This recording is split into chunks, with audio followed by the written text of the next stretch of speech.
The following podcast has been rated PGN. Parental guidance is neglected. Boy, it's been a long time since we've had a little father-son chat.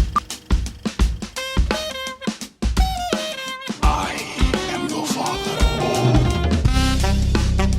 Father, if you can hear me, I failed. Don't let your mother smell that beer on your breath. She'll take it out on me.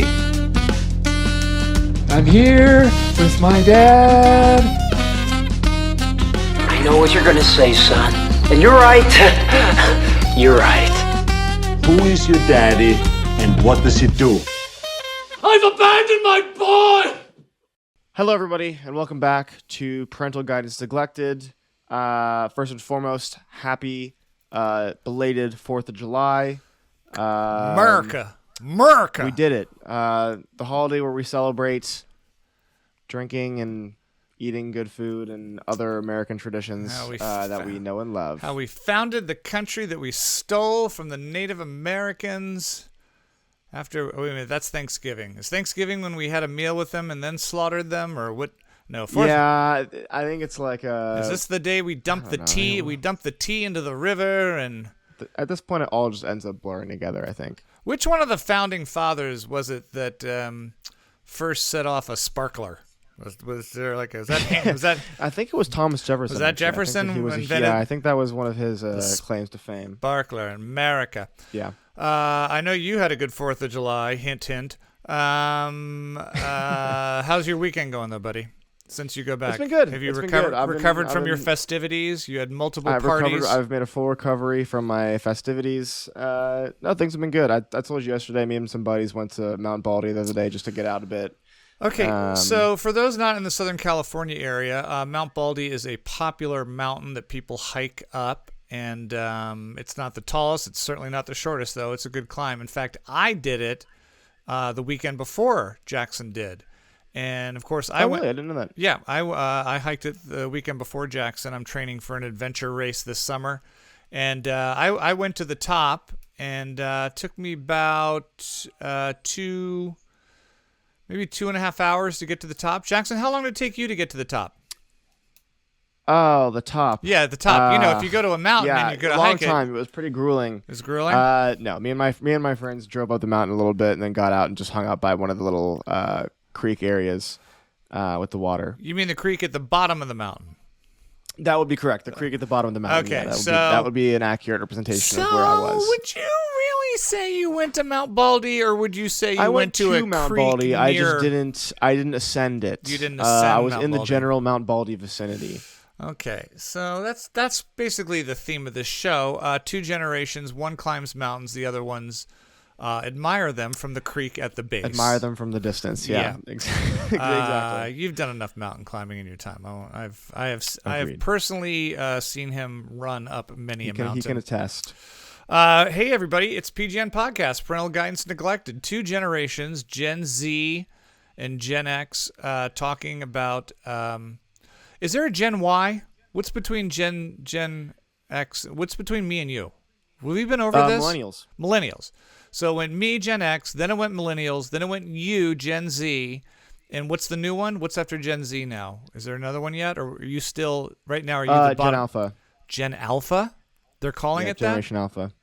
So we're just starting over again? We just got to Z and we're going back to Alpha? I guess. I think it's probably also just like Alpha, like a computer term, just because they're the first to kind of grow up with the internet. Why don't we call millennials Gen Y? Why did we skip Y? Why did we come up with millennials? Because they think they're special. Oh, that's ridiculous. Those assholes. I hate millennials. We all. So they're like millennials are like the 30-year-olds right now, right? Yeah, they're a mess. Yeah. They're a mess. Yeah. They're an absolute mess.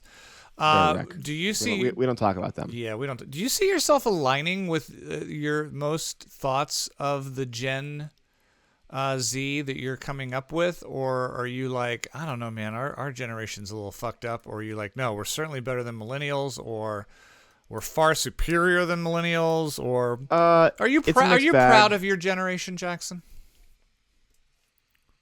I don't know. You don't know yet? That's a good question. The verdict's still out? I think that we were dealt a tough hand. Uh-huh. And I think that I hope things get better. That's what I'll say. Look at you. Yeah.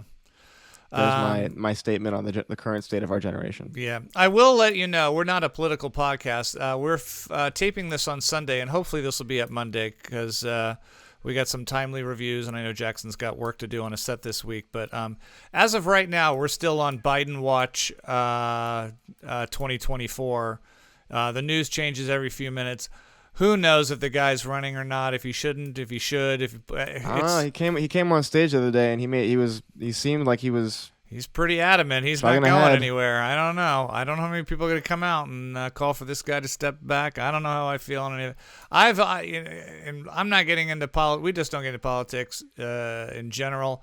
But I will say this. I would vote for the decomposed, rotting head of Joe Biden before the other guy. So it's just a matter of who I'm clicking the thing. And I'm not saying that's just, without getting too political about it, because this is about movies, guys. And if we just talk about movies, and just for record, I love NASCAR, and I like saying America and dropping the A and all that. So famously a big fan of NASCAR fan. Yeah, huge. I'm gonna watch the event today. It's the one where they go in a circle. I don't get racing at all. I just don't get it. Me either. Just waiting for people to crash. They're making an F1 movie with Brad Pitt. I saw that. I didn't see I think the trailer just came out. I caught about 10 seconds of it, and I went, all right. That's it? Enough. You've had enough? Yeah. Have you seen the Brad Pitt? I saw it yesterday. I know I texted you the Brad Pitt trailer of Wolves with George Clooney. No, I remember hearing you talk about that though. Yeah, check it out. They play it looks adorable. They play two cleaners, I guess, guys who come I don't think they're hitmen. I think they're kind of what's his name in Pulp Fiction? Harvey Keitel's character, the guy who comes in. Yeah. I think that's the premise of it, but it looks it looks like those two guys just went, you want to just do something right, let's just put something together for fun. Just for fun, so we could hang out in whatever city it is for a couple weeks. It's funny because you went to go see Fly Me to the Moon yesterday. I did. We have a tradition here where whenever we go see a movie, we'll text the trailers that we saw for the movie to the other person. Yeah. So I got a text from Dad with a list of all the trailers for Fly Me to the Moon. Yeah. And it was almost like a precursor for your review for the movie. Yeah. Because every trailer sounded horrible. Yeah. They all sounded pretty bad. Your mother leaned over to me after the trailers were finished, and she went, I really hope that's not a sign of things to come, but I think it is. The list of trailers I have it in front of me right now. Yeah. The Fabulous Four. Okay, that's that movie with Bette Midler and Susan Sarandon. It's Sure. 10 for Brady. What was that called? The 80 for Brady. Yeah, Yeah. it's every another book club. It's every 4 Right, months now we yeah. get one of these movies of 4 women in their 70s going crazy on an island or something. Yeah. The next one was Dandelion. That is a small independent movie about a African American female songwriter, and she meets an Irish guy, and then they make music together. It looked like Once, bro. It looked like the movie Once. Boring. Yeah, I'm looking at it now. Interesting. Who knows? Then you saw Between the Temples. Okay. I love Jason Schwartzman, but this is him and Carol Kane, who is fantastic. Look, I'm not Jewish, so I don't get the heritage and the history, but it's a lot it's a lot of what do you mean she's getting a bat mitzvah? She's 60 years old. Right. It's too late for that. What are you telling me? I don't know what. And Schwartzman, who by the way has put on some weight, maybe for the role, I don't know. Interesting. Okay. It's just I mean, the movie, it's in the title, Temple. I mean, it's just not my thing. No, but it definitely skews older. So you got 3 older so far. What else? And then it was Wolves, which you've already talked about. Wolves, George Clooney, Brad Pitt. And then last but not least, It Ends With Us. Oh, that's that Blake Lively movie about female, about couple abuse. She's in an abusive relationship. I guess it's based on some book. Anytime it's based on a book, you're kind of in for a smarmy. But it's one of those she's in an abusive relationship, but it ends. This has to end. I can't. Oh my God! Yeah. It's the same director. Do you remember that movie 5 Feet Apart? And it had one of the guys from Sweet Life on Deck in it, Cole Sprouse. I know him. And it was like one of those cheesy rom-coms where it's like, we both have this disease where they both have cystic fibrosis. And so they have to keep a distance from each other, otherwise their immune systems like interact in a weird way, and you're never gonna believe this. Dad, they fall in love. I'm not laughing at cystic fibrosis. I'm just laughing at the pitch meeting. For the record, he was laughing at cystic fibrosis. Yeah, that's true. For the record, that's what made him laugh. Nothing more hilarious than that debilitating disease. No, I laugh more at what Hollywood does with these things. It's like it's another... of course, yeah. It's Cheeseball City. Yeah. See, here we are. We're talking movies that haven't even come out yet. Since we're talking trailers, before we get into the films we did see this week, anything tickling your fancy? What'd you think of Nosferatu, huh? I mean, are you excited after seeing it? Or are you like, I don't know? This is my Nosferatu take. I'm still very excited for it. I think that visually it looks like a step down from his other movies. Yeah, this is Robert Eggers' movie. One of Jackson's favorite directors, The Lighthouse, The Witch. Was he The Lighthouse? Yeah, was he The Northman too? Was he? Yeah, and then he most recently did The Norseman, which I liked, but I thought was definitely not a step up from his last project. Right. Well, they premiered the trailer for Nosferatu, which is Willem Dafoe and Nicholas Howe or Hugh or however he says his name, and some other folk. But yeah, it looks kind of standard vampire-y. I don't really know what to think about it because listen, I love the cast, I love the director, but the cinematography doesn't look as good as I was hoping it would. Yeah, it doesn't look like it doesn't have that classic feel I feel like I usually get from his stuff. It feels a little bit cooler and I don't know, digital. It looked a little. I guess that's the really big new trailer. Yeah, I mean, I'm still excited for Longlegs. That's next week. They're kind of doing the press where it's like people are walking out of Longlegs because it's so scary, and I'm like, who'd you show it to though? Like, who was actually watching this movie? Right. But I'm excited. I mean, people are calling it it's apparently it's like a detective film, kind of akin to a Silence of the Lambs, but a bit more monster heavy. So yeah, I'm all in. I've loved the way they marketed it. I'm still excited for that. Cuckoo, I'm still excited for. We haven't really. That's 3 movies. Yeah, we haven't really gotten the big Oscar trailers yet. I know they're coming, but they're kind of still. We're starting to get the like crappy ones that are coming out later in the summer, like The Crow or I can't remember what else. But I haven't seen that big Oscar bait trailer yet. But I got to assume August they're gonna once we get through the Deadpool Wolverine time, I think that's when we'll start seeing it. Yeah, I mean, the Joker, I guess we had that trailer come out, and that's something. Is that a musical? They're working on the new Gladiator. Is that a musical, Joker? That's the rumor, is that Joker 2 is a musical, and they don't want you to know that. Apparently it's supposed to be kind of akin to, you ever see The Umbrellas of Cherbourg? Like that movie, like the French film with the umbrellas? I've heard of it. I never saw it. The whole thing's a musical. Like the whole entire movie is a musical. Like they don't stop singing the whole time. So it's one of the worst things I've seen because I hate musicals. But, okay, well here's the thing. They need to start marketing like that, or else they're gonna have a lot of people walk into that theater be really pissed. They're gonna pull a Mean Girls where everyone walks in and goes, "Oh, this is not a remake. This is the Broadway musical." Studios better learn your lesson. Don't deceive people. They will be pissed and they will go viral immediately if you don't tell them that. So yeah, I hope. You know what? Okay, I'm looking at a list of anticipated movies now. Alien Romulus, I'm very excited for. I am such a huge. I've seen every Aliens movie. I love them all. Yes, I know that 3 and 4 were bad, and I liked Alien 3. I did. I liked it. I liked David Fincher. I thought it was good. Agreed. I know all those Alien versus Predator movies were bad. I thought Prometheus was really subpar. But I still love all of them, and I love the fact that this looks like it's going back to kind of its roots, which is 7 people in space getting picked off.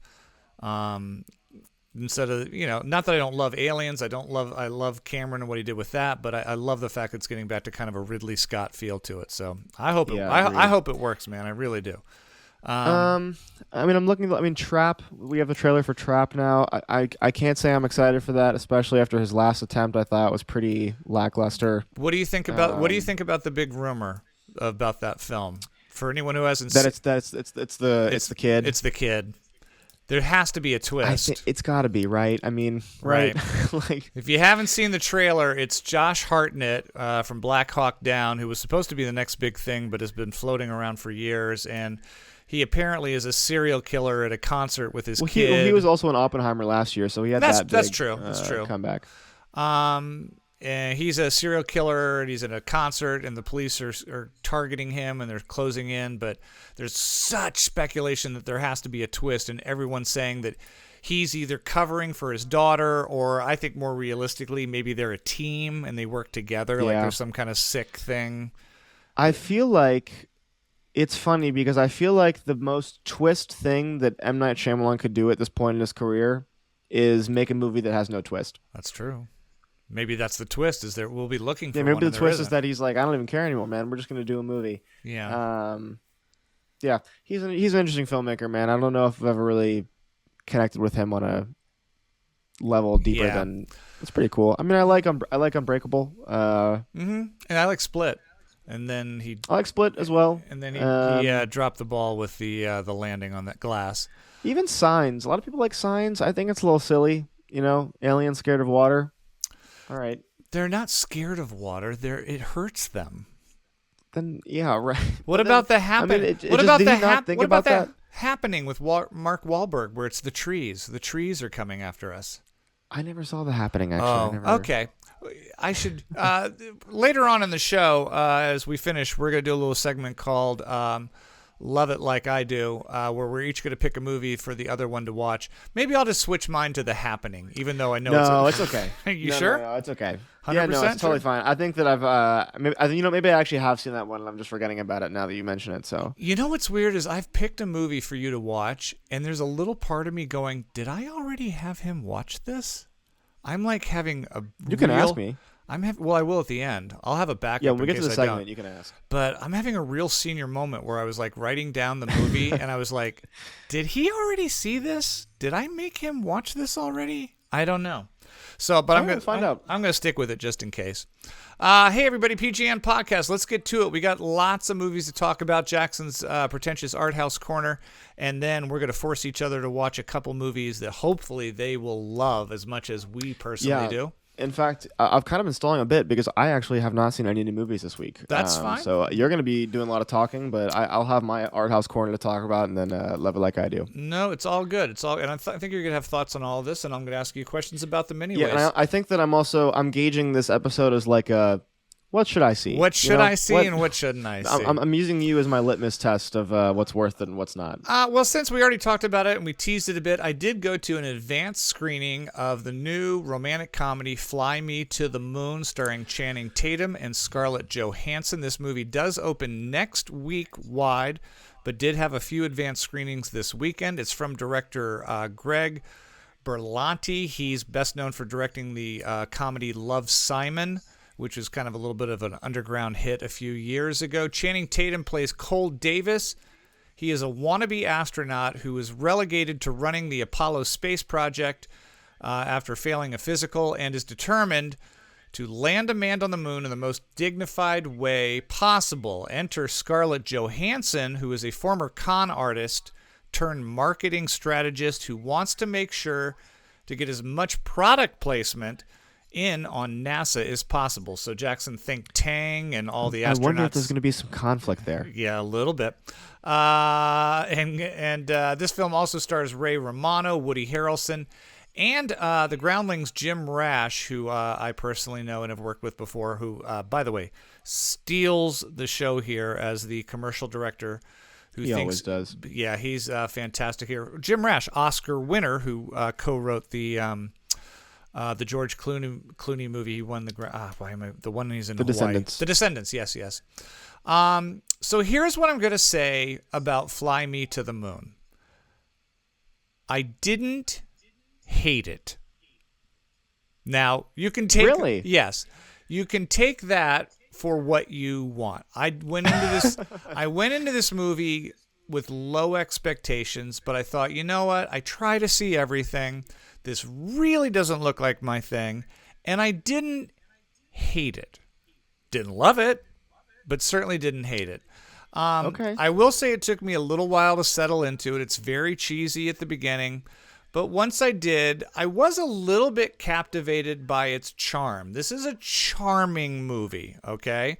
It's not a lot of deep, complex character study here, but Channing Tatum and Scarlett Johansson both make the right call in not playing this too big or too broad. I felt that they were both very real. The chemistry between them, I think, was definitely palpable. This is kind of part romance and then kind of drifts into part the right stuff where it really gets into the actual launching and the space program. This is fluffy entertainment, no doubt about it. It's very Hollywood produced. But if you're going to make a movie like this, a romantic comedy geared towards an older audience that has nostalgia from that period when the world and the country really did come together. That's the one thing is when you watch a movie about this, and I don't want to sound like an old guy, but you go like, there was a time where we were all so unified. And there were things like the man landing on the moon that really did bring the country together.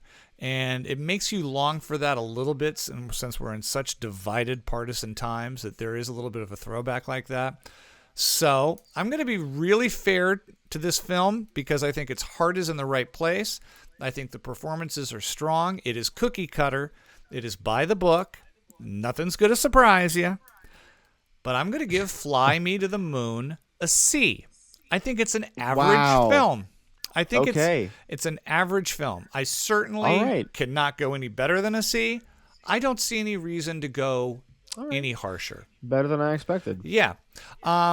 With that said, I think you would absolutely hate it. I think that this might. I think this would make my list. I think that I would have a lot of fun with Jim. Watching Jim Rash, but he is. He's very funny. When he's on, he's very funny. I don't know how I feel about Channing Tatum. I don't know if I've ever seen him in anything where I was like, he really still. Even 21 Jump Street. 21 Jump Street for me is Jonah Hill. It's a Jonah Hill movie. Yeah. You didn't like Magic Mike? I've never seen Magic Mike. Oh, he dances. Jackson, he dances. I know he dances. He does. What do you think about the trailer for his new one, Blink Twice? That one where the two girls go to the island, the rich entrepreneur guy. It looks I feel like weird. I've seen it before a little bit. Yeah. Where it's like, we're all headed to a resort and it's going to go. I mean, especially after the menu, it feels a little bit biting off of that train. Right. But I'll see it. I know the cast is pretty stacked and, he's not my favorite out of the bunch, but I'll see it anyways. Yeah. That to me is the kind Isn't it Zoe Kravitz directing too? She directed it. Yeah. That's the kind of movie where it's like you better have a payoff for this. Yeah, agreed. It 100%. can't be a crappy payoff like that. So Fly Me to the Moon opens next week. I think it is a fun little diversion if you check your brain at the door and just kind of let it flow over you. It's fine. The other big new movie, well, I saw a couple other big new movies. Another big one that I just saw yesterday, though, since it's fresh in my mind, is the final film in Ty West's X trilogy. For those who aren't familiar, the first movie was X. It was kind of a grindhouse 70s throwback to Texas Chainsaw Massacre. It had that gritty type of look about a group of young adults who were shooting an adult film in a barn on a farm somewhere in Texas. The second film was a prequel to that. It was a very colorful Wizard of Oz type pre-telling of the story of the killer from X, a younger version of Pearl. Mia Goth obviously playing both Maxxxine in the first movie X and Pearl herself with age makeup in the first film, and then a younger version of Pearl in the second. This is the continuation. Spoiler alert, Maxxxine is the only one who survives the first movie X. This is what happens to her after the murders as she goes back to Hollywood to pursue a career as an actress. Mia Goth is in this, and here's the big problem I'm going to have right off the bat with this. there's a lot of names in this film, and I don't like that. Giancarlo Esposito's in this. Halsey, Bobby Cannavale, Kevin Bacon is in this. And that took me out of this world a little bit. X was a bunch of nobodies. Pearl was nobody. They were just Mia Goth vehicles. A bunch of nobodies and Kid Cudi. I've yeah, just a butt in. Right. Yeah, Kid Cudi. Sorry, keep going. But I mean, as far as like big Hollywood name actors, yeah. it wasn't like I'm looking at celebrities that I've seen in other things. That took me out of it a little bit. I was like, I'd rather just have Mia Goth and a bunch of younger actors that maybe character actors we know, not names. But Maxxine's, it's very neat looking. It's very retro to the 80s. It's got a great soundtrack. It is certainly different. X and Pearl and Maxxine are three very different films. I don't know if I would call this a horror movie. I feel it's more of a thriller with a couple of very graphic scenes. A couple of graphic scenes that I thought were a little over the top and just thrown in there just to say, look how gross we could be. Right, yeah. Giancarlo has one of the funniest lines in the entire movie, but I don't think he gets to do much as a character. And I don't think Mia Goth gets to shine in this nearly as much as she does in Pearl or even X. It felt a little bit bland for her because what was the movie we saw with Mia Goth and Skarsgård? Infinity Pool. Where she is, I love to see Mia Goth when she's bonkers, and I feel she's a little more reserved in this. I would have liked her to be a little more edgy, and I do think the ending goes off the rails. I think this is a good effort at ending the trilogy. I still say Pearl is the strongest of the two.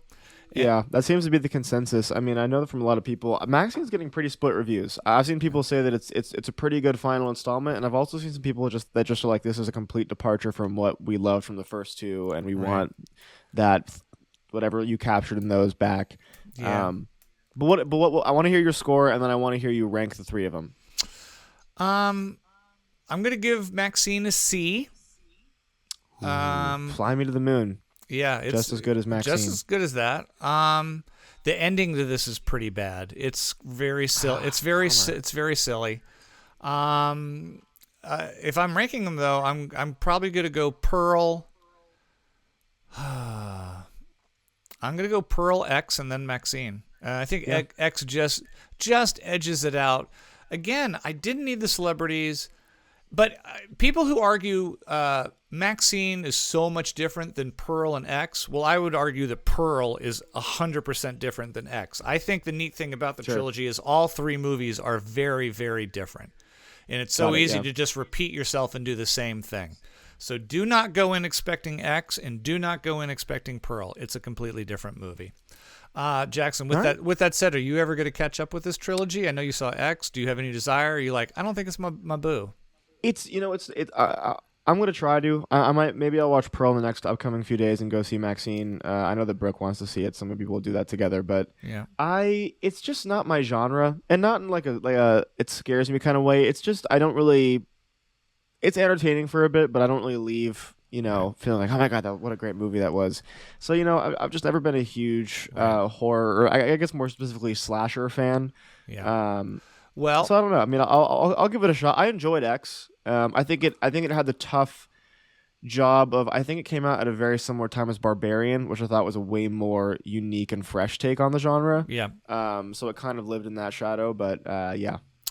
I will tell you this: X is a horror movie. Pearl is a character study, and Maxxine is an 80s noir thriller. All right. So well, I'll give them a shot. We'll see how I feel. They're all three different. So there you have it. Yeah. Let's jump in and talk a little bit about what you've seen. I still have to talk to you about the Beverly Hills Cop Axel F, the fourth film that is now streaming on Netflix. And Kevin Costner has yet another Western film. Oh, I'm really excited to hear what you have to hear about that. And I do at the end. Also want to talk to you about Kinds of Kindness, which you reviewed last week. We'll kind of recap your thoughts and tell you if I agreed. But before we get to those three films, Jackson, what is going on in that corner of yours? Yeah, I don't have too much to report from this week. I was on a shoot for a lot of the time since we've been down recording, so I haven't had much time to watch some stuff, but I got a few things going. The first is a rewatch that I'll mention. I know I told you about this, but me and some buddies were just bored one day, and we rewatched Hard Boiled, which was one of your Level Like I Do picks. It's the John Woo film that everyone knows and loves, starring Chow Yun-fat, and of course the great Tony Leung. It's just a fun movie. So good. It's just a fun movie. So good. It's just a good time. It's a great movie to just put on and hang out with some friends. I mean, anytime you look at the screen, it's the most ridiculous shit you can think of happening, but it's all in good fun, and it's great acting. It's a masterclass in how to shoot an action film.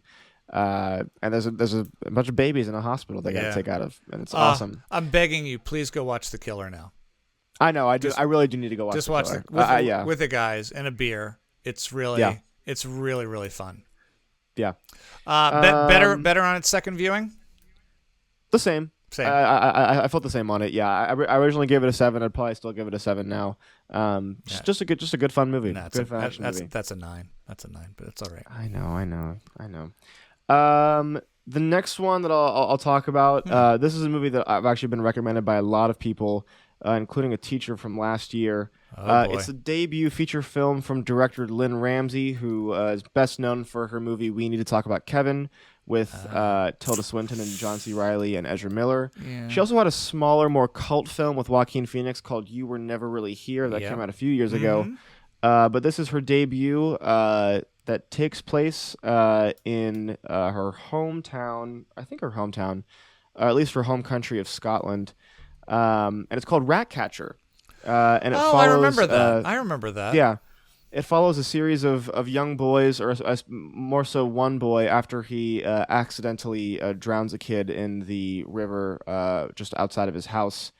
It's a darker film that has moments of levity, is what I'll say. When you explain it initially, it sounds like it's really dark, and it definitely is. This is a movie that deals a lot with the issues that were happening in the poor areas of I think it's Glasgow. I think that's the town this takes place in at the time. Anybody in this we know? Anyone go on to do anything? I don't think so either. So. Yeah, I think. No, it's mostly kids, and if I had to guess, it's the kind of thing where a lot of them weren't professional actors. One guy, Tommy Flanagan, seems to have done a lot of stuff, but it seems like smaller roles in bigger films. Guardians of the Galaxy, Gladiator, The Game, Braveheart, Sin City. So he's had a pretty good career following. But he is definitely more of a main character in this. And I think that I wanted to like this more than I did. It's definitely a good movie and a really good look into the city and the political issues at the time. And I think that there's a lot of interesting moments here where you kind of see that she was experimenting and kind of the styles that she wanted to pursue. There's a really weird moment in this movie where there's a nude scene with a girl who may or may not be underage. I don't know. But it turns out that it was her niece. It was Lynn Ramsey's niece, whose name is Lynn Ramsey Jr. Ooh. Who? What do you mean who? No, I said ooh. Yeah. Full nudity from her niece, and I'm like, you had to direct your naked minor niece in a nude film? That's really. Can you even do that? She must not be a minor. She must be just playing a minor. So she had to be. No, 18. she definitely wasn't. I mean, there was also one of the younger boys was fully nude at one point. So I mean, there's art. Other countries have other laws, and also like That's art. True, yeah. There's more levity. I mean, there weren't sexually charged scenes or anything. Okay. I think more so it was just like, oh, you directed your naked niece. Naked niece, yeah. That's really weird. Who's named after you? That's really weird. That's a really weird thing to do. What country is she from? This director. What is she? She's Scottish. Scottish. Oh, yeah. They're all drunk all the time anyway, so they're doing crazy shit like that. Yeah. But yeah, I still did enjoy this film, and I'm gonna come out and give it a 7. 2 7s. All right. Yeah, two 7s.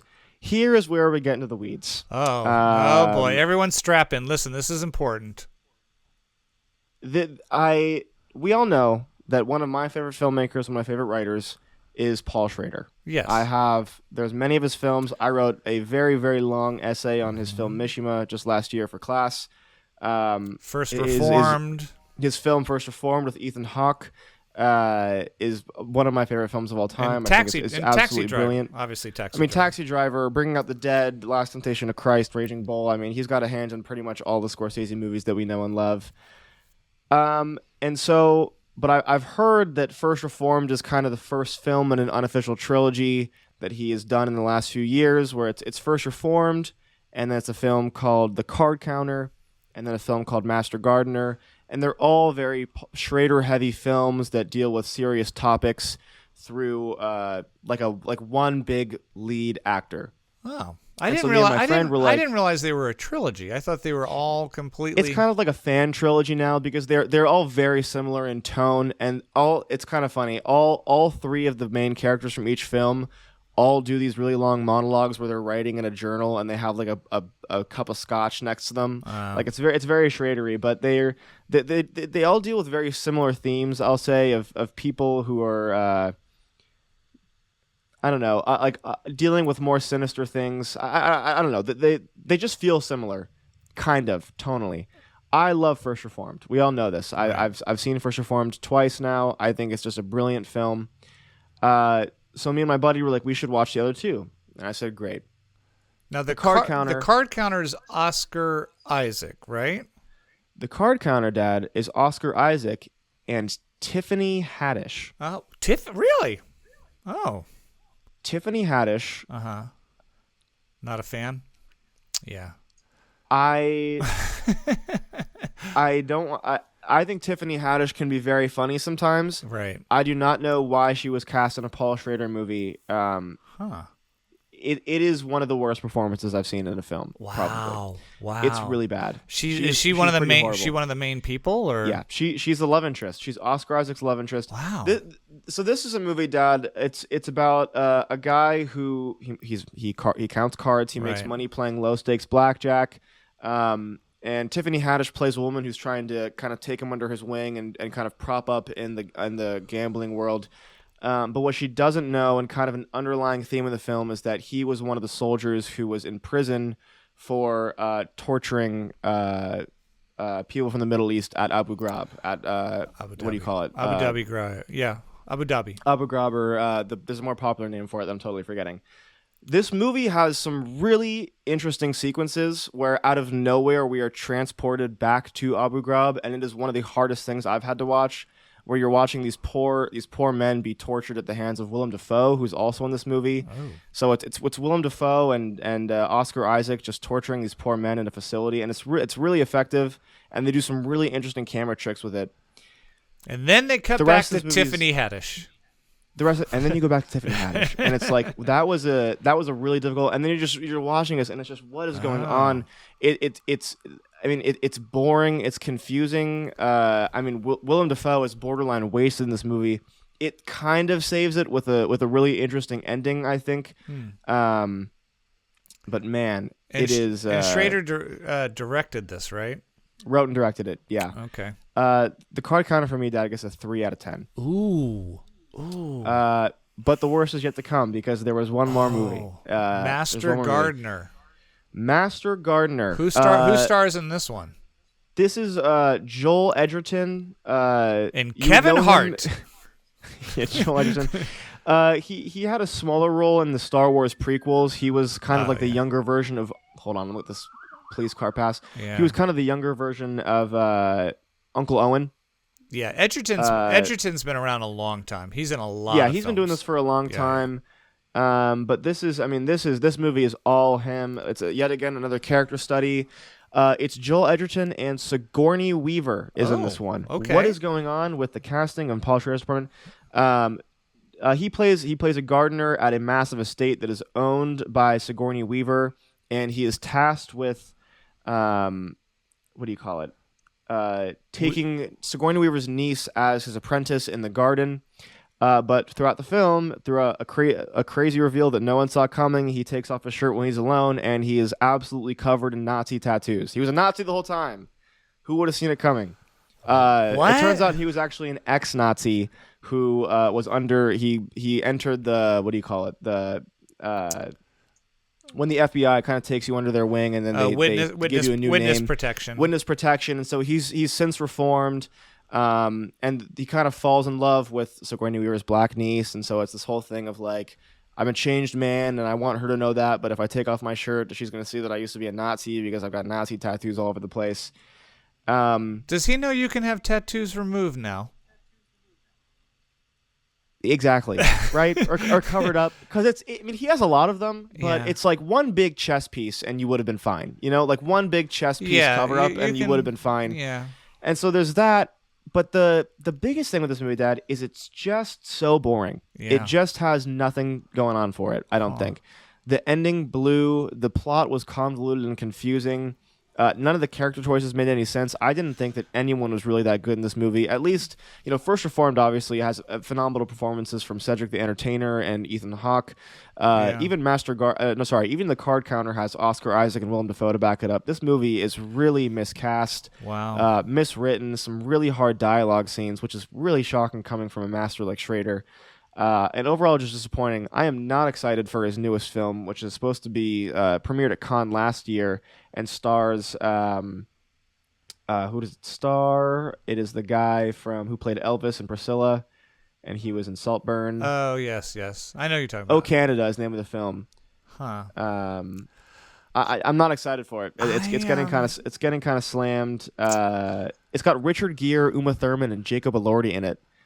And Michael Imperioli also. Okay. So big names, but I can't say I'm excited for it. It's also getting slammed, and after these two really disappointing stinkers, I can't say that I'm on he's on my good side for the next few years. Well, first off, I've always thought that Paul Schrader was a better writer than he is director. I think he's had more hits for screenplays that he's either doctored or co-written or written straight out. I've never been a big fan. I just don't think he brings much to the directing. When I watch a film, I go, wow, that was directed really well. I think he's brought out some good performances from people, but I've never been wowed by his directorial feats. How does he keep getting financing for these films? Oh, they barely do. The card counter had 10 days of filming. And so they got one take of each shot and then moved on. Oh, geez. Yeah. Yeah. So these are passion. And it looks like it. It's pretty bad looking, and wow. I don't know, man. It's really upsetting. I mean, I think the thing with me and my directing partner Jackson watched it together, and it's the kind of thing where after it's over, we kind of look at each other and go, "Man, you can just lose it. Like you can just not be good at this anymore. Like really fast." Mm-hmm. That's crazy. You can just stop being good at this. Some people only have one good fill in the blank in them. Some people have one great idea for a story. Some people have one great song. They go, I've got a song. It's great. True. Some people have one great painting. Not everyone was meant to be a Spielberg or a Scorsese or a De Palma, and even all those guys have hiccups. But you can also make the argument that, listen, if you're a true artist, you're going to follow and try everything. And some of it's going to work and some of it's not going to. But often I give credit to people that go, something in me tells me I have to make this or write this or draw this or compose this. And even if it comes out and doesn't please anybody, it came out of me and I got it out of me. Like it's better than holding it in. So maybe Paul Schrader's like, I have this story.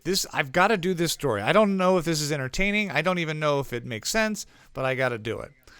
So I see both sides of it where you go, God, but then you start to go, are you trying to do too much or should you concentrate? I don't know. But he's just done so much good. And even recently, First Reformed was so good. That was a while back though. That's like at least 10 years old, I think. I'm just upset. I'm so upset. I don't know. Do you respect the guys who take, like, I do one movie every 15 years and I put everything I have into it?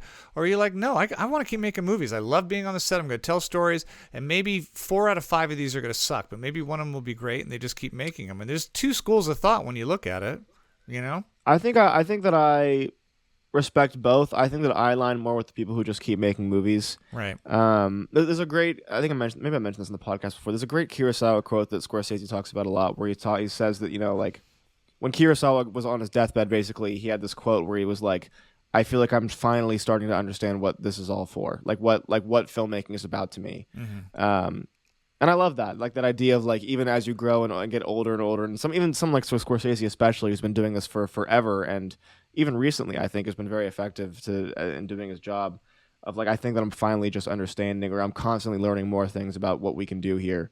So I don't know, I like that mindset, but I wish Paul Schrader would. Yeah. I wish someone would knock some sense into him, because I feel like this is he's losing the plot a little bit. And there's also a few moments where you can kind of feel his age, where it's like, why does this 50-year-old man not know what Google Maps is? Yeah. It's 2020 when this came out. He should know. It's like this 19-year-old's like, oh, you haven't heard about Google Maps? And he's like, no, I don't know what that is. He's like, no, I think Paul Schrader doesn't know what that is. I don't think that this character would know what Google Maps is. But I think it's George Clooney, who I personally think is a fantastic director and an okay actor, depending on the role, but a really good director. He said it himself. He goes, I never learned anything from my movies that were a success. He goes, right. I always learned something from my movies that were not. I learned what I did wrong, what doesn't work, what doesn't. So there's something to be said for throwing everything up at the wall and seeing what sticks, because you're going to learn more about from what doesn't than what does. And it's also difficult, because especially not really the Master Gardener, but the card counter especially, you can tell that his main mission was just to educate people about what happened at Abu Ghraib, because there's an entire monologue section that's basically just dedicated to showing archival footage from what happened there. And it's Oscar Isaac's character explaining what his job was there and who was persecuted, because all those photos came out from Guantanamo Bay, and the only people who were prosecuted were the people who were in the photos. There was no one from a higher authority who was ever reprimanded for that. And so you have to respect it, because it's like there's good messaging here, and I understand what you're trying to do. Right. It just didn't work. It just didn't work. And don't cast Tiffany Haddish in a serious role. Just try to avoid if you can. All right. Well, okay. I'm not sure where. I was reading behind the scenes stuff. I'm going on a rampage here, but apparently she was like cracking jokes to the camera in between takes and stuff, which is just a really weird thing to do when you're making a movie about terrorism. Yeah. It's just a really weird thing to do. What did I just? I don't know. Oh, we just saw her in Bad Boys. Bad Boys. That's what it was. Yes, and a very uncomfortable scene. A very uncomfortable scene. Yeah. All right. Well, there you have it. Anything else in the corner? That's it. Well, not much from this week. I'll have more. Again, I was on set all last week. You are a working professional. Your dad apparently is not right now, so I get to go sit through Fly Me to the Moons. Please keep going, because it'll help me narrow down my choices for this week. Before we get to the Kevin Costner Western Horizon and the fourth installment of Beverly Hills Cop, let's just kind of refresh as I give you my thoughts on Yorgos Lanthimos' new movie, Kinds of Kindness. Jackson gave a review of it last week. Just to recap, Jackson, what your basic thoughts of Kinds of Kindness were before I give you mine. I liked it a lot. Yeah. I want to see it again. I was very shocked, because I went to an early screening of it, and everyone that I saw it with loved it. It's getting kind of split reviews now. I actually saw a TikTok video on my page the other day where a guy was like, I just walked out of Kinds of Kindness. That was the worst movie I've seen in ages. Don't know if I'd say that even a little bit, but I liked it a lot. I thought it was hilarious. I thought the acting was incredible. I mean, I think it really takes a special performer to pull off the writing style that Yorgos Lanthimos has. Emma Stone has obviously proven time and time again to be a great example of that. I just enjoyed it. It just felt weird and funny and absurd, and I think that it has the ability to really look into it and try to pull meaning out of it. But I think at the same time, I think that I can just look at it and go, those were three really funny and weird stories that I just thoroughly enjoyed and was entertained by, and I would definitely watch it again. Okay, I didn't like Kinds of Kindness, but I couldn't look away from it. And it is a movie that I've thought about a lot since I've seen it. Now, I'm going to sound like a broken record here. Anyone who listens to the podcast or knows me is that when things get weird and I don't understand what's going on, I tend to check out. I tend to go 20 minutes into Kinds of Kindness. I went, well, I guess I'm going to be on YouTube for a half hour after this. watching videos. What was confusing to you though? Was it like just the motivations themes, or like the themes, the motivations, why people did what they did? And yeah, there were certain stories that were a little easier to digest. The first one's a very tough one to digest. Really? I thought that was the easiest one. No, I mean, it's a pretty basic idea of just a guy who doesn't want to make choices in his own life, so there's a guy who just gives the him choices. whole. I don't know for him. why Willem Dafoe and this woman are controlling him the way they are. I don't know why they ask him to do what he does. I don't know why he agrees to do it. I don't know why he needs their acceptance. I don't understand. Maybe that's what's fascinating, is that I can't wrap my mind around the motivations of people who do that and act like that. The second one I thought was just weird for weird. I think the whole, again, is this my wife or is this not my wife? And then the chopping off of the body parts. And it gets into a dark, weird place where I go, is this being weird for weird's sake, or is there a point to all of it? And then the third one, you lose me on the Messiah thing, because I'm like, okay, if it was just a story about a cult, okay, but then there's this whole healing and bringing back people from the dead, and I'm like, I'm not saying it has to be a realistic story, but I'm like, it gets a little too odd for me. But here's what I am going to say about Kinds of Kindness. I think it's an important movie, and I love the fact that there are people like Yorgos out there making these kinds of movies, because even if it doesn't resonate with me, it is massive chance-taking in movie making. Okay? I was not a fan of Killing of a Sacred Deer, but I do like The Favorite, and I loved Poor Things, which to me says that sometimes this director is going to resonate with me, and sometimes his films are not. And even though this one doesn't, I can still admire it for being more than, I don't know, say Fly Me to the Moon, okay? Like, he's actually out there trying to do something. I may not get it. I might find it a bit infuriating at times, but maybe that's a good thing. Maybe art isn't always supposed to make you so complicit and like, here's the beginning, the middle, and the end, and roll credits. Sure. So I give him massive amounts of credit for sticking to his guns and somehow finding a way to make movies that are obviously important to him and are not commercial.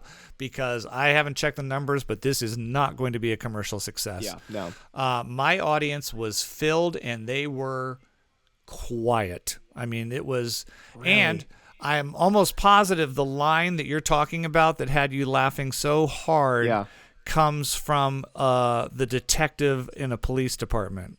Correct. Yeah, the like the black chief of police, where he's like, "Oh my god, I thought that was the funniest, the funniest thing I've heard all year." When he sees him on the bench, Jesse Plemons comforting the other guy, very funny line. Not a peep from my audience. Oh, that hurts my soul. And I kind of chuckled, like, and I went, this, and I looked around and went, this is the line. This is the one that Jackson, and I said, nobody. Yeah, it was the line. And that makes me so sad. I love that line so much. much. It was very, very funny. And it wasn't even the line as much as the delivery. I don't know who that guy was. It was 100% the delivery. The guy was hilarious. Jesse Plemons will eventually win an Oscar. It will not be for this film, because this is a movie that's going to disappear. Emma Stone is great as well. I was a little disappointed with Hong Cho, I believe her name is. I felt like she was sleepwalking. I don't think she was given enough, though. Yeah. To be honest, I felt like each of her characters kind of fell flat for me. Yeah, and to be honest with you, I don't know if this was Dafoe's best work either. I felt like where he had a lot to do in Poor Things and other films. I didn't feel like I felt like this was really a vehicle for Jesse and Emma to a point. So here's the thing: I didn't like Kinds of Kindness, but I'm giving it massive credit for being different, original, and shooting for something, even if I didn't get it. So I'm going to give Kinds of Kindness a surprising B-.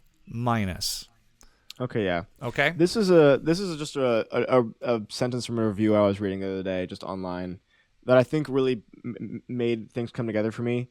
Mm-hmm. The absurd measures in which we go for acceptance, love, and community, and the people who exploit those measures. And I thought that kind of brought things together for me. I mean, I think that I agree with you. I think the second story was the weakest by far. I think it was the most just kind of like, okay, what are we doing here? I still enjoyed it, but it wasn't my favorite. I think the third one really brought it home for me, because I think there was a lot to say there about like the way that people exploit people's weaknesses and what like their needs for community and for love. Emma Stone is a character who's clearly going through some things and who clearly needs help, but is taken advantage of by Defoe's character and such. It could be that I'm stupid. I'll be the first one to admit it. It's like when I hear you say that and I read all the descriptions afterwards, I go, okay, well, okay, yeah, I see where that's a thing. But I don't get that leaving. I leave confused. Which is fine. I mean, if it didn't connect with you, I'm not gonna fault you for that. With that being said, I am blocking my roommate in, so we'll be back in 1 second. All right. Sorry about that. Hey, he's back. So there you have it. Did you know that we just cut that little break we just took right there? It was an hour and a half. It's now Monday. Drove all the way around the city just to get back here. All right. So B- for me for Kinds of Kindness. Yeah. Again, I'm stupid though. Oh, last thing I will say on Kinds of Kindness, by the way, I saw the sex tape coming a mile away. I knew that was so funny though. That really it was that it was funny, but I kind of knew it. I kind of was like, this is going to be a sex tape. Like they were just kept talking about the tape. Could we watch the tape? And I was like, the tape. So, I just assumed that he was like they were uncomfortable because she was, they presumed her to be dead. But, that caught me off guard. Yeah. Man, that blows that your audience really wasn't into it because that got a lot of laughs from my screening. No, my audience was no laughs. No laughs for that. Yeah. A lot of uncomfortableness. Bummer. And definitely a few people left. All right. Before we get to what we have coming up next week and our Love It Like I Did picks, very quickly, I did see Chapter 1. Yep, there's going to be a second, third, maybe even a fourth or fifth if Kevin Costner has his way. Horizon, an American Saga. This is co-written and directed by Kevin Costner, who's already been in a myriad of other Westerns. Horizon is by far not a bad movie, but it is certainly not a great one either. It feels more like a TV miniseries to me, and that's what I've heard. Yeah, we've kind of already been there, done that with Lonesome Dove, which is probably the ultimate premier TV Western miniseries of all time. This has got a huge cast: Sam Worthington, Sienna Miller, Jenna Malone, Danny Houston, Luke Wilson, and Michael Rooker, and I think there's more to come in the chapters to follow. There's a lot of characters, way too many characters here to juggle. We got a lot of storylines that I assume at some point in a future chapter are all going to intersect at Horizon, the town. But right now it's scattered throughout the U.S. And unfortunately, when you have so many characters and so many different stories, everything's paper thin. You don't really get to know anybody. I'd say the biggest fault with this comes with his character, Hayes Ellison. We know nothing about Costner, where he came from, why he's traveling, how he ends up in this. So everyone feels very paper thin, a little cartoony. The women are way too beautiful. Everyone's a model. So you're like, this is the rugged, tough West. And what's going on? Some of the guys, they tend to the character actors. They have Jeff Fahey's in here, and he's all weathered, and Will Paxton. And then you get to the women, and it's like just, oh my god, do they have Maybelline on? Kevin Costner, obviously best known for, when it comes to Westerns, he won the Academy Award for director in the movie One Dances with Wolves. I still say his best Western, though, is a movie that he also directed called Open Range with him and Robert Duvall and Annette Bening. That's a fantastic Western. This is pretty subpar storytelling. Now, I guess if we had another chapter to watch and the story kept going, but as a standalone film, this is so scattered. It's a little stereotypical. There's a couple, there's a couple decent performances, but overall, I'm gonna give it a C-. Hey, the guy knows how to shoot a landscape. I mean, don't get me wrong. Horses and beautiful, and it's got a sweeping score, and there's lots of Indians. And there's some sad moments and happy moments, but boy, he's not bringing anything new to the table on this one. And I appreciate it's a passion project. Will I see chapter 2? Yeah, I will. Let's see where the story's going to go. Sure. Am I on the edge of my seat? Nope. They could never release Chapter 2, and I wouldn't go, well, whatever happened to that one cowboy? I don't think that would happen. So Horizon and American Saga gets a C-, and it is just about 3 hours. And I wouldn't say I was like, oh my God, is it over yet? But it doesn't need to be this long. Jackson, are you going to see Horizon? American Probably Saga? not. Probably not. I mean, I'm not even really a big Western guy, so it's already kind of a tough sell for me. One day I'm going to make you. I don't know. One day I'm going to make you see Unforgiven, which I think. Yeah, I do gotta say, I'm really upset that I'm missing that because I know it's coming in theaters at some art house ones near me. Yeah. Did you see A Quiet Place? Did you talk about that last week? Yeah, I talked about Last Place. You saw it. Did you really? Yeah. I didn't see it. I was supposed to, but I didn't. You did not see A Quiet Place? No, I didn't. Oh yeah, not yet. We talked about that last week. I'm almost positive. Why are you throwing me for? I don't know if we did. Did we not? No. We definitely didn't because you sent me the trailers after. You sent me a list of the trailers that you saw for it after I sent you the thumbnail for last week. Is that right? We haven't done A Quiet Place? Quiet Place. Nope. Okay. It's fun. I liked it. There you go. No. I'm just checking my Instagram because that dictates my life, you know. Yeah, of course. Because I always post. You know what? I don't think we did talk about A Quiet Place day one. And you didn't see it? I thought for sure you had. No, haven't had a chance. I loved it. I loved it. Really? Okay. I really did. I love Lupita Longo. So this will be a quick a review off the top of my head. I love Lupita Longo, and I loved the guy. The guy, I can't remember his name. I think it's Josh something. Maybe look that up for me, young Jamie. Yeah, I got it. I didn't even realize until like way after I saw the movie that he's the guy from Stranger Things. He's the heavy metal rock guitar guy who was in the last season of Stranger Things. This is like a night and day. Do you know who I'm talking about? The one who gets on top of the van in Stranger Things and like is playing the Metallica solo or whatever to attract the things, whatever. Yeah, he didn't even recognize him in this. Joseph Quinn. Yeah, Joseph Quinn. Hats off to him. Here's the thing that a lot of people have a problems. The things that people have a problems with A Quiet Place day one are stupid. Like people figure out too soon that they're attracted to sound.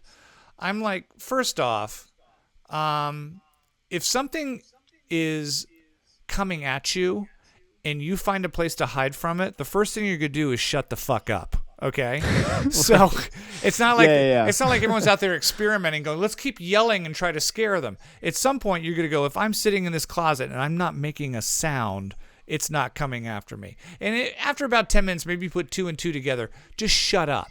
That's the first thing I would do is be quiet if there was things going around eating people. Everyone's like, how'd they figure out so quickly what they can do? And I'm like, shut up. It's a movie. I think this is a really good film. I think some people are disappointed because it's not a sequel or it's not the same characters. Yes, Jaimin Hansu is in this briefly, and he does show up later in the other films. But I like that it's a standalone. I like the fact that it's in a city. I like a little bit of it's an origin story. I like the fact that we actually see people working together more. We've had the family dynamic now quite a bit in A Quiet Place. I like the fact that this is what would happen more of in an urban environment. Lupita is great. The two of them have an incredible scene together in a small restaurant towards the end of the film. And I think they nailed the ending perfectly. I actually really enjoyed it, and I'm going to give A Quiet Place day one a B+. I mean, it's not as good as the first. It never will be. That was something original we hadn't seen. Sure. The second one, it's right there with the second one though. I've enjoyed every entry into this series, and I don't think. Look up the director for me, young Jamie, because this wasn't. Krasinski. Krasinski just produced this one and I think co-wrote it or co-created the story. But Michael Sarnowski. Oh, it's the guy who did Pig. Pig. Which, by the way, still have to see. I've heard Nicolas Cage is fantastic in that. Yeah, me too. I'm mad that I haven't. So there you have it. A surprise review that I thought I had done. But I think I was saving that because I thought you were going to see it, and then you got work. And Yeah, that's I knew we what were it is. missing one of them. Yeah. Yeah. All right, and finally, if you don't go to the movie theaters and you are a shut-in and you don't like people and you only want to see things on streaming, the much anticipated, boy, was I looking forward to this. I love the first two Beverly Hills Cop movies. See, when you told me you're looking forward to this, I got a little bit worried for you because I'm worried that this is going to be like an unbearable weight of massive talent thing. Yeah. Where I think that maybe you put the nostalgia goggles Yep. on and forget that. Yep. Yeah. Yeah, I loved Beverly Hills Cop 1 and 2. 3 we don't talk about. It was a train wreck. This one is directed by Mark Malloy. This is kind of his directorial debut. I have a feeling the studios went to Mark and said, "Hey, we're going to let you do Beverly Hills Cop 4," and he went, "Fantastic." And then they said, "We want you to watch this first." And they showed him Beverly Hills Cop, and he went, "Yeah, that was fun." And then they went, "Go do that again." And he was like, "Yeah, well, yeah, with the spirit of it." And they said, No, make that again. This is a complete and utter retread of the first one, just with a lot older people in it. Eddie Murphy and the entire gang is back. Judge Reinhold, John Ashton, Paul Reiser, Bronson Pinchot, and hey, shocker, Kevin Bacon's in this too. Apparently, everyone has to be connected to Kevin Bacon now by 1 degree because he's in everything. Yeah, all of a he's sudden. in everything. Yeah. Real quick, not to interrupt, but Yeah. we have a history of I think purposely and not purposely shitting on John Landis. He directed Beverly Hills Cop 3. Yeah, he did. He did direct that. Maybe we need to revisit John Landis. Uh, He did Animal House too. He's got some stuff. I mean, I like Animal House, Yeah. but he also did The Stupids. Yes, he did. So Yeah. what are you gonna do about it? All right, continue. Axel must return to Rodeo Drive one more time to save his estranged daughter, his ex-partner, Billy Rosewood, Judge Reinhold, and solve the crime, concluding in yet another Beverly Hills mansion shootout. Look, I did smile watching this film a lot. I love the soundtrack. I loved hearing Shakedown from Bob Seger and Neutron Dance from the Pointer Sisters, and a lot of the jokes from the first one are kind of revisited again. But this is really uninspiring movie making. It feels like a cash-in, and it is. That's not to say Eddie Murphy's not fine. It's fun seeing him back as Axel F. I think they're kind of having a little fun here, but it doesn't translate into the story or anything that's going on. Kevin Bacon's over the top. The story is dumb. Also, was not a fan of Taylor Page, who plays his daughter. And while I do like Joseph Gordon-Levitt as an actor, there's nothing about pairing him up with Eddie Murphy that make them kind of a comedy cop buddy formula that works. Right. Right. Yeah. Listen, I think if you're going to go in and go, I didn't pay for this, it's on Netflix, it's a little trip down nostalgia lane, you like the music, but the car chases are uninspiring, the shootout is just a retread of the first film, and the jokes are pretty much all recycled.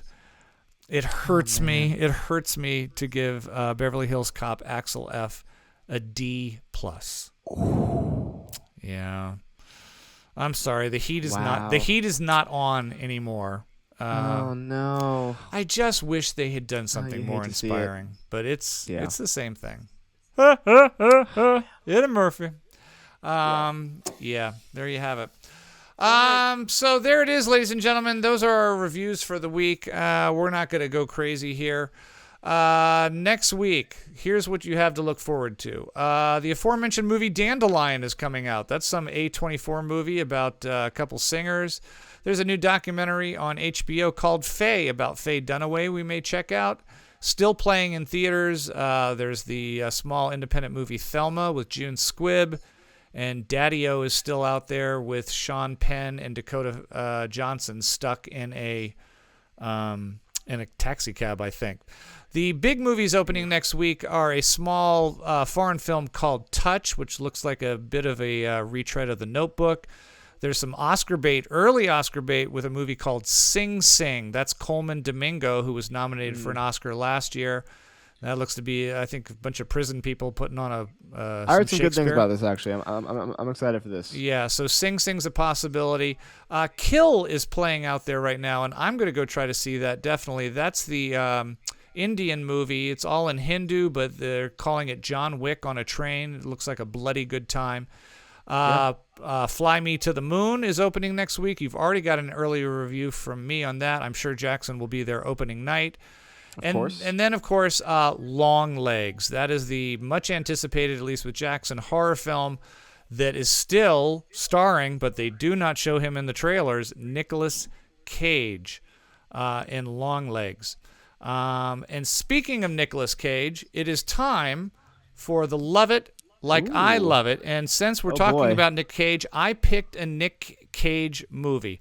I'm a huge fan of Nicolas Cage, even when he's in horrible stuff. Like, I even gave him credit for Renfield last year, where I'm like, bad film, bad movie. But Nicolas Cage, 110% giving it everything he has. Yeah, he commits. My movie that I'm going to make you watch this week, Jackson, and I believe you can find this, we can stream it, is called Red Rock West. Okay. This is an early 90s film, I believe 91. It's from director John Dahl, who was known for noir thrillers. That was kind of his thing. He did a bunch of them back in the 90s. He also did a movie called Rounders that I really love. That's the poker movie with Matt Damon and John Malkovich and Edward Norton. But this was a small film that did not get a lot of press. It tanked at the box office. Went straight to video, but I think it's a really, really smart, really cool, twisty thriller. It also stars the great and late Dennis Hopper, who was always fun to watch, and Laura Flynn Boyle before she fucked up her face. It also stars not Joe Walsh, character actor, not Emmett Walsh. It's the other Walsh, who has also passed. Young Jamie, look at Walsh. J.T. Walsh, yes, who is just one of the best. He is great. He was one of the best character actors out there. This is a really cool looking. I think as a DP, when you watch it, you're gonna go, this DP had fun. Like John Dahl went, give me kind of. He went all in. Yeah, give me kind of a moody bar, and he was like, dude, I'm gonna give you the most moody bar you've ever seen in your life. Yeah. It's a slow burn. It's a cool thriller. It's Nicolas Cage doing Nicolas Cage at his best. And I remember loving it. I'm going to rewatch it this week too, so it'll be fresh in my mind. And I hope that not only I still love it, I hope you love it as much as me. Jackson? All right. Which film from the 1940s Japanese early cinema era am I going to try to love as much as you this week? All right. This is I've been thinking about this movie a lot recently. Okay. And I think that when my way of picking this week was I wanted to pick something that I felt had like a really deep impact on me. And this was the first one that came to mind because this is a movie that I've been thinking about a lot as a DP. Okay. This is a movie that I watched this year that I talked about in the podcast. And I'm really curious to see if it has the same effect on you as someone who's in front of the camera as opposed to someone who's behind it. Okay. It is the first narrative film from director Krzysztof Kieslowski, who is most known for his Three Colors trilogy. Oh, I was going to say, I saw those, so I was not picking those. Okay.